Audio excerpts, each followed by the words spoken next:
Sabay ng paggunita sa anibersaryo ng International Human Rights Day, humirit ng mabilis at patas na investigasyon ang pamilya ng mga sibilyang biktima ng shootout sa Parañaque.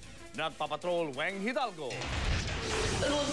Walang tigil sa paghagulgol ang mga kaanak ng mga sibilyang napatay sa Parañaque shootout noong Biyernes. Si Lilian, namatayan ng asawang si Alfonso at nag-iisang anak na si Lia. Ninakaw niyo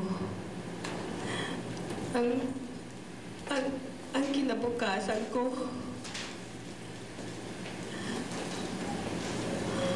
Marami kaming mga pangarap ng asawa ko. Ang mga pangarap ng anak ko, hindi na matutupad ngayon.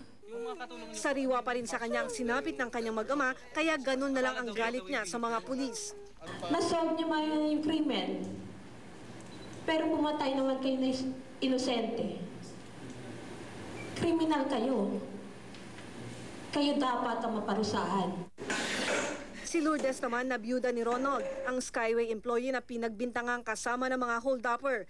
Hiling nila ang mabilis at patas na investigasyon. Linisin yung pangalan ni Ronald para sa mga anak ko. Inosente siya, biktima. Desidido rin ang Commission on Human Rights na panagutin ang bumaril sa mga biktima. Magsasagawa ng re-autopsy sa mag-amang De Vera para matukoy kung kaninong baril ang nakapatay sa kanila. I understand more than 80 shots.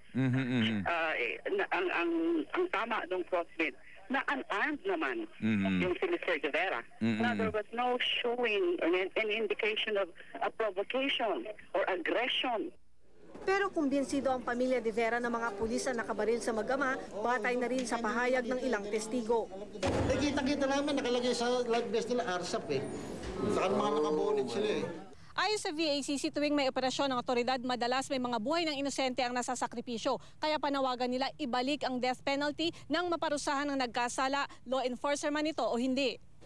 Huwag din daw gawing palusot na lehitimong operasyon iyon at hindi maiwasang may nadadamay.